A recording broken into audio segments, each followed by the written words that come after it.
السلام علیکم ورحمۃ اللہ وبرکاتہ۔ آج سورۃ الانعام کی آیت نمبر 11، اس کا ترجمہ اور تفسیر اللہ تعالیٰ کی توفیق سے بیان کر رہا ہوں۔ اللہ تعالیٰ سے دعا ہے کہ اللہ تعالیٰ مجھے حق سچ بات کہنے کی توفیق عطا فرمائے۔ اعوذ باللہ من الشیطان الرجیم۔ قل سیروا فی الارض ثم انظروا کیف کان عاقبۃ المکذبین۔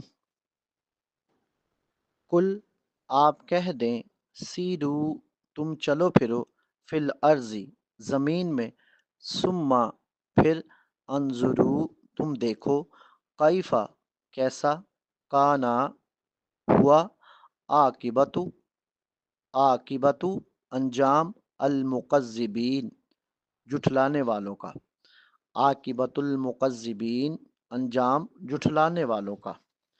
قل سیروا فی الارض ثم انظروا کیف کان عاقبۃ المکذبین۔ آپ کہہ دیں، زمین میں چلو پھرو، پھر دیکھو کہ جھٹلانے والوں کا کیسا انجام ہوا ہے۔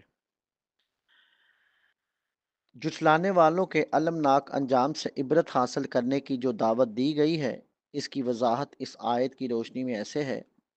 قل سیروا فی الارض، آپ کہہ دیں زمین میں چلو پھرو، آپ کہہ دیں کہ زمین میں چل پھر کر جھٹلانے والوں کا انجام دیکھو۔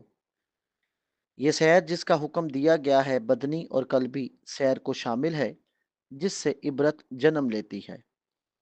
رہا عبرت حاصل کیے بغیر چل پھر کر دیکھنا تو اس کا کوئی فائدہ نہیں۔ بحوالہ تفسیر سعدی۔ ثم انظروا کیف کان عاقبۃ المکذبین، ثم انظروا کیف کان عاقبۃ المکذبین، پھر دیکھو کہ جھٹلانے والوں کا کیسا انجام ہوا ہے۔ اللہ تعالیٰ نے جھٹلانے والوں کے انجام کی طرف توجہ دلائی ہے تاکہ اس بارے میں کوئی شک نہ رہے۔ اللہ تعالیٰ نے جھٹلانے والوں کے انجام کی طرف توجہ دلائی ہے تاکہ اس بارے میں کوئی شک نہ رہے کہ کیسے رسولوں کو جھٹلانے والی قومیں ہلاک کر دی گئیں، کیسے امتیں عذاب میں مبتلا کر دی گئیں، کیسے عیش و عشرت کے مزے لوٹنے والے تباہ و برباد ہو گئے، اور کیسے گھر اور تہذیبیں ہلاک ہو گئیں۔ اللہ تعالیٰ نے اہل بصیرت کے لیے انہیں نشان عبرت بنا دیا۔ اللہ رب العزت قرآن کریم میں ارشاد فرماتا ہے، افلم یسیروا فی الارض فینظروا کیف کان عاقبۃ الذین من قبلہم دمر اللہ علیہم وللکافرین امثالھا۔ کیا وہ زمین میں چلتے نہیں کہ وہ دیکھیں ان سے پہلوں کا انجام کیا ہوا؟ اللہ تعالیٰ نے ان پر تباہی ڈال دی اور کافروں کے لیے بھی اس جیسی تباہی ہے۔ سورۃ محمد آیت نمبر 10 صلی اللہ علیہ وآلہ وسلم۔ اے اللہ تیری توفیق سے آج سورۃ الانعام کی آیت نمبر 11، اس کا ترجمہ اور تفسیر بیان کی۔ اے اللہ اس کو اپنی بارگاہ میں قبول و منظور فرما۔ اے رب کریم اس کو بیان کرنے میں اگر کوئی کمی، کوتاہی، غلطی ہو گئی ہو تو اس کو اپنے فضل سے، اپنے کرم سے، اپنی رحمت سے معاف فرما۔ اے اللہ ہم سب کو حق کی صحیح پہچان نصیب فرما۔ اے اللہ ہم سب کے لیے حق پہ چلنا آسان فرما دے۔ اے اللہ قبلہ اول مسجد اقصی فلسطین کے مظلوم مسلمانوں کی غیبی مدد فرما۔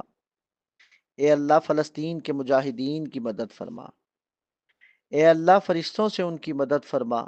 اے اللہ انہیں صبر جمیل عطا فرما اور اجر عظیم عطا فرما۔ اے اللہ بدر والے دن جیسی ان کی مدد فرما۔ اے اللہ ان کی مدد بھی کرنا اور انہیں محفوظ بھی رکھنا۔ اے اللہ ان کے دلوں میں اطمینان اور سکون نازل فرما۔ اے اللہ اہل یہود کو شکست دے اور انہیں نیست و نابود کر دے۔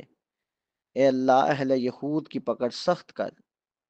اے اللہ ان دشمنوں کے گھروں کو برباد کر جہاں مسلمانوں کے خلاف سازشیں ہوں۔ اے اللہ ان دشمنوں کے گھروں کو برباد کر جہاں مسلمانوں کے خلاف سازشیں ہوں۔ اے اللہ ہمیں دین اسلام کے حکام پر مکمل طور پر عمل کرنے والا بنا دے۔ اے اللہ ہمیں دین اسلام کے حکام پر مکمل طور پر عمل کرنے والا بنا دے۔ اے اللہ ہمیں حج و عمرہ کی سعادت نصیب فرما۔ اے اللہ ہمارے کبیرہ صغیرہ گناہوں کو اپنی رحمت سے معاف فرما۔ اے اللہ ہمیں تقوی اور پرہیزگاری نصیب فرما۔ اے اللہ ہمیں نبی کریم صلی اللہ علیہ وآلہ وسلم کی سنت پر چلنے کی توفیق عطا فرما۔ وآخر دعوانا ان الحمد للہ رب العالمین۔